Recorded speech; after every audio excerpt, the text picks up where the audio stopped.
now joins us live. So last week, we announced that we were doing this Right Now Pound for Pound tournament. We gave our listeners and our viewers the chance to vote on the 16 seed. So the final four were Leon Edwards, Paulo Costa, Colby Covington, and Francis Ngannou. Fans were able to voice their opinions on our hotline, 857-301-8994. You were also able to vote on Twitter and on YouTube. TJ, I believe we have a voicemail or two. Let's hear from at least one of the listeners on who he thought should have won that coveted 16 seed. I gotta go with my main man punching a hole in everybody's fucking chest and face, Francis Ngannou. I feel like I have to tell those calling the voicemail line to leave their name, their age, and where they're calling from. At least tell me where you're calling from. 857-301-8994. We're going to lean on that voicemail line throughout the time we do this Right Now Pound for Pound tournament that hopefully will end just before the UFC resumes its schedule, hopefully on May 9th. All right, so Ken Flo, we'll start with you. Overall aggregate, roughly 4,000 votes across all polls. Coming in fourth with 11% of the vote, Leon Rocky Edwards. Third, 16% of the vote was Paulo Costa. The runner-up was Colby Covington with 31% of the popular vote. And the 16th seed goes to the winner, not surprisingly, who will challenge the top-seeded Jon Jones in round one of your tournament. 42% of the vote to the Predator, Francis Ngannou. Interesting. Listen, I actually thought Paulo Costa would get the nod just because of the way that he matches up and how well he's done, in the UFC thus far, his style. But it makes sense. I mean, Francis Ngannou, this guy could knock out a rhino. And as far as the first round matchup, how interesting is that, dude? I mean, and that's a fight that could actually happen. So maybe we will see this in the future. But I love being able to talk about these. Well, and I think what's so interesting about our exercise is that these are matchups that we will be discussing. So it's easy to sit on a pedestal and say George St. Pierre is the best pound-for-pound fighter in the world. But how about if he has to get through a bracket of 16 guys? How does he match up with certain guys at any given weight? Ian, any surprise from you that Francis Ngannou is the guy and locked up that 16th seed in our Right Now Pound for Pound?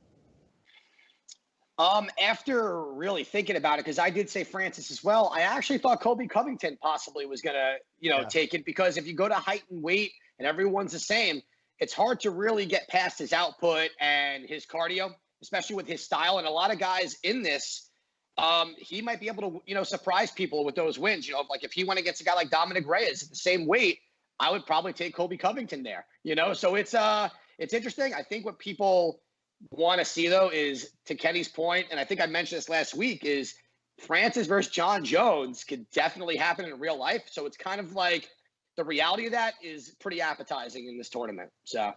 All right, so you can go to AnikFlorianPodcast.com right now. I'm showing it on YouTube, but there's the bracket. You can fill out a bracket, and basically by the end of this thing, our fan base, our listener base is going to determine who they believe right now in 2020 is the most skilled and best UFC fighter. So I filled out my bracket today, and I'm not really going to divulge the answers necessarily as much as we are going to talk through some of these matchups, but it really is an interesting exercise to see who emerges, right, and what type of matchups are out there. But let us start, and we're going to name these quadrants, right? So if you're looking at your bracket, and again, we're not going to go too long on each bracket here, but basically if you're looking at your bracket, Johnny Bones is the top seed number one, top left. That is the Anik quadrant. If you move down the Stipe bracket, that is the Longo quadrant. Right across, Team Khabib is at the top of the Florian quadrant, and then Henry Cejudo is the top seed in the Parker quadrant. So we have four different quadrants. We're going to start with the Anik quadrant. We got Johnny Bones, the top seed, against 16th ranked Francis Ngannou. Pound for pound, skill for skill, Ian, what are your thoughts on the 116 matchup? Before I dive into that, I want to compliment Kenny on his attire today. He obviously chose the Ian Parker Halloween costume, so I find that to be pretty awesome. And hopefully we can run a Ray Longo voicemail contest, because I swear that sounded a little bit like Southern Ray. So that was pretty cool. For Jon Jones and Francis Ngannou, here's how I kind of look at this. I kind of see this fight going the way it went with Stipe versus Francis. I think Jon Jones will have to get close in with Francis, avoid that boxing game, use the leg kicks, and put Ngannou on his back and grind it out. And Jon has the wrestling to obviously do it. I think this is where, in this fight against DC the first time, where he surprised everyone with the takedowns. So as much as Ngannou's power is exciting, and at 205, we're not seeing him against like Henry Cejudo. So the whole height weight thing isn't too much of a dream situation. This, like we said, we could really see this happening, whether it was at 205 or heavyweight. But I'm going to still go with Jon Jones here. I just think his wrestling is the difference maker. So that's where I would kind of put my 2 cents in with that fight.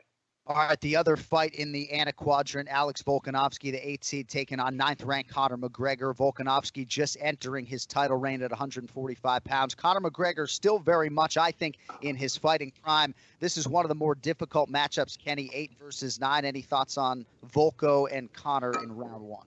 I really love this matchup. I think Volkanovski would be tough for the first couple rounds. I don't think he'd be able to hit that takedown or consistently enough anyway against Conor. I think Conor, at the very least, would find a way to get back to his feet. I think that pressure style of Volkanovski, which I feel he would try to play against Conor, would lead him into at least a couple left hands. And I think Conor, when he's on his game, man, he is so sharp with his striking. And again, this is under the assumption that both these guys are same height, same weight, all that stuff. Right. I think Conor takes that one based on his experience, based on the fact that he's fought other guys that are similar to Volkanovski, like in Mendez. And obviously, it doesn't get any worse than Khabib. And I think Conor is really motivated by that loss against Khabib. I think he's been working a lot on his grappling. And I think he's going to come back a much sharper striker. I think he could beat Volkanovski. I take Conor in that first round. All right, moving on down to the Longo region. Stipe Miocic, the number 4 seed, taking on 13th seeded Tyron Woodley. Ian Parker, what do you think about Woodley's potential to spring the upset there in round 1? Oh, man. I don't think he gets it done. I think similar styles, even though they're in different weight classes. Stipe's a very good wrestler. I think Tyron really likes to rely on his piece, become a guy that's relied on his power punching. I think if he were to have to win this fight, he'd have to work the leg kicks, which he's got really strong leg kicks, but we've seen Tyron kind of get away from that a little bit. He's really relied on his hands, and in a boxing match against Stipe, I think Stipe is the more technical boxer. His power, again, at the same height, same weight, I don't know if Woodley's able to get Stipe down. And in that situation, I would put the favor in Stipe's hands, and that's where I would go with that fight. All right, the 5-12 matchup in the NCAA basketball tournament. Obviously, you get a lot of upsets historically. Fuck, I'm glad we're not really on the air now. The 5th seed, Style Bender. I think a lot of people are going to have Style Bender as the last man standing, by the way. But his first round matchup, Ken Flo, is against the 12 seed, Dustin Poirier. Oh, man, what a matchup, huh? I mean, Dustin is so well-rounded. He's so good everywhere. But he's got to get through Izzy, who is just another class of striker, man. And I think while Dustin is a solid grappler, I don't know if he's got the takedown game to be able to get in that range and take Izzy down consistently.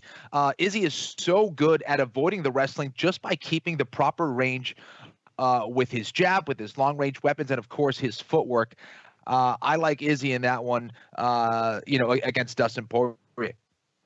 All right, now we move across the bracket. So top right, this is the Team Florian quadrant, the top seed in the Florian region. Khabib Nurmagomedov, the 2 seed, taking on 15th seeded Dominic Reyes. So, Ian, what I did this morning is I basically came up with my criteria because I filled out the whole bracket, right? So whenever I had a matchup that I could not determine a winner in, I did it analytically and numerically, right? So here were the 8 categories: striking, wrestling, grappling, finishing ability, fight IQ, winning percentage, current form, which I think is big, and then intangibles, which could be championship experience, family life, health right now, outside the octagon stuff, and then you could also do head-to-head wins, right? Holloway, Poirier as a tertiary condition. But whenever I had a really tough matchup, I gave everybody a number 1 through 10 in those 8 categories and just determined who had the higher number, and that was how I chose to attack it. Dominic Reyes, Kenny, could be undefeated right now, right? And then all of a sudden his overall winning percentage is 100%, good finishing ability. And then I think this matchup might be different. Khabib, obviously, Ian's going to be pretty tough to dethrone here. 2 versus 15. Ian, who do you have? John, I think you're like the Dominic Cruz of fantasy MMA matchups with your preparation. That was I didn't know how else to do it. I didn't do any of that. Well, I didn't know how, if I had a close matchup, I couldn't figure out. I think I had a fight I'm not even going to spoil it, but I had a fight in the semifinals and I couldn't determine who would win it. So I had to do it that way. Anyway, as you were. No. I like the way you kind of broke that down because there were some ones that I'm having trouble with. I didn't even completely do the whole bracket. I'm stuck at the semifinals. And I think the way you just positioned that, I mean, except for family life, I don't know everyone's personal, if it was Darren Till on here, we know he jerks off 10 times a day. So I would choose him to win the whole thing because he's obviously the most fucking relaxed. But in this situation with Khabib and Dominic Reyes, again, to your point, it goes by the experience, the finishing rate.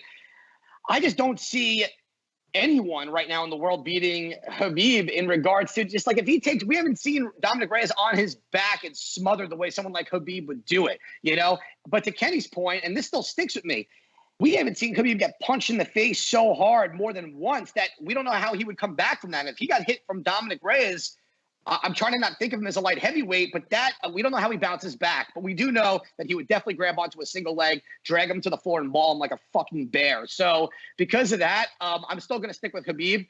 I love Dominic in this position. I think he's got the hands to surprise people, but we all know how Khabib pressures, and I think it's too much for most people. So I'm still going to go with the reigning champ. All right, Ken Flo, next dream matchup in your region is the hardest fight for me in round one, I think. Kamaru Usman, the 7th seed, taking on 10th seeded Tony Ferguson. Not out of the realm of possibility that this matchup could conceivably happen. But that's actually one place on my bracket that is just empty. I was not willing to pick a winner between Kamaru and El Kukui. I'm just trying to get over the shivers of imagining Khabib at 205 pounds. Okay, so this is the upset side of the bracket, for me, because Usman is a handful for anyone at any weight class. He's an absolute beast, very similar to a Khabib Nurmagomedov, but Tony Ferguson is a different type of animal. This is a guy with so much experience, and I think, Usman has a great strategy for most of his fights, right? He puts pressure on you. He tires guys out. I just don't see that happening against someone like Tony Ferguson. I don't see Tony Ferguson getting tired. This is a guy who has a wrestling background, perhaps not at the level of a Usman, but he does have a good wrestling background. Not only that, he has a very good submission game in the transition where he can throw Usman off a lot. Not to mention, he likes to pressure guys. So I would like to see how Usman responds to someone who tries to pressure him. Switching up those stances is very confusing. Tony Ferguson tends to do that. And again, he has a very dangerous submission game when it comes to, to really exchanging in the transition. So I like Tony Ferguson for the upset. The 155-pound division, again, for me, is the toughest division in the whole UFC. I like Tony to get that win over Usman, and I think very highly of Usman, but I think Tony wins that one. Incredible. And again, you can get involved, fill out your own bracket right now, AnikFlorianPodcast.com. Full results in about a month. And that brings us to the fourth and final quadrant, the Parker region. How about that, Ian? You got your own region, and the top seed is Henry Cejudo, the 3 seed, taking on 14-seeded Robert Whittaker. And again, this is where health and activity might come into play. I mean, neither guy has been super active over the last 12 or 18 months or so, but had we done this exercise a year ago, I think Whittaker, not only would he be higher in terms of his seeding, but I think a lot more people might pick him in this matchup with Cejudo. How'd you have the 3-14 matchup going, Ian? We'll have to change that promo. Same height, same weight, same terrible health. I think, you know what?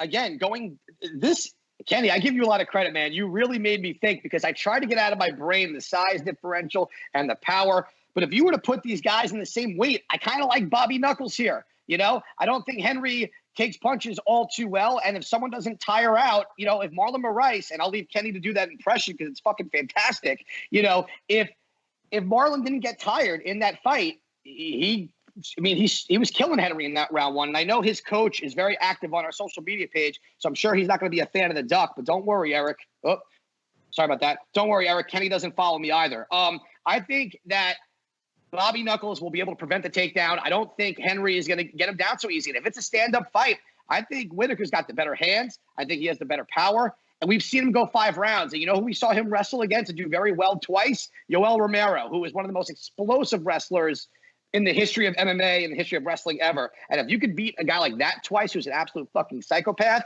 he could beat the king of cringe. So my upset in the Duck quadrant, Robbie Whittaker over Triple C. All right, final round. one matchup. Ken Flo seems a little bit surprised by the. No, he was going to do Marlon Moraes. I respect the Hobbit Whitaker, but you fucking crazy. Cejudo wins all day. Was that Adam Sandler's grandmother? Sounds like Adam Sandler's grandmother right there. How high Ken Flo can still get. They're all going to laugh at you. Oh, man.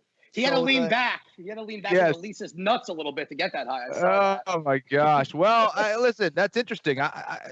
That's definitely an upset. I have Cejudo winning that, but okay, that's fine. I like it. All right. This fight between Daniel Cormier and Max Holloway is amazing for a few different reasons. Obviously, just the matchup, is tremendous. You look at Holloway and how well he's done at 145 pounds, and obviously DC MMA, they're friends.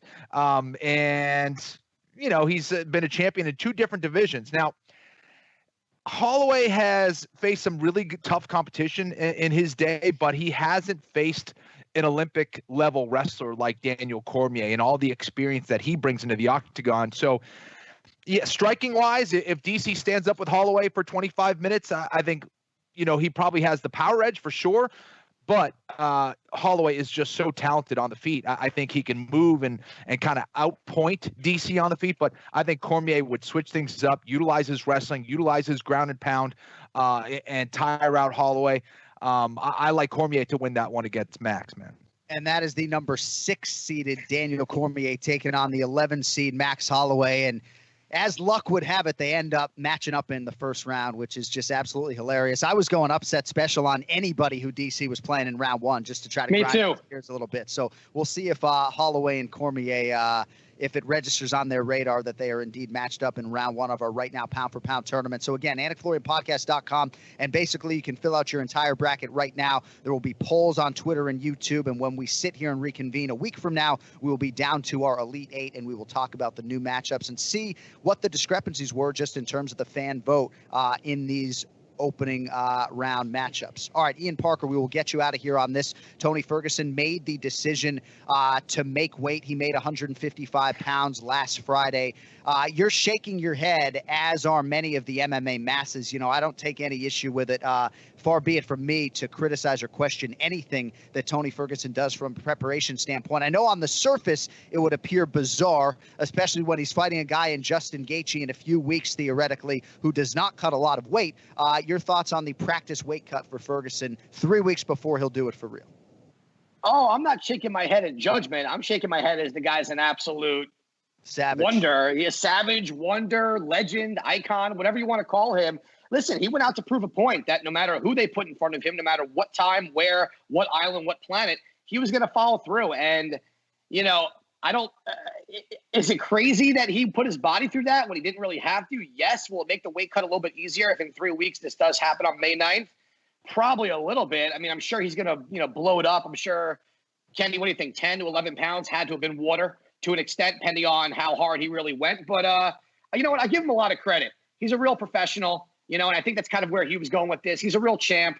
I hope one day he gets the undisputed title, because if anyone fucking deserves it at this point, it really is him.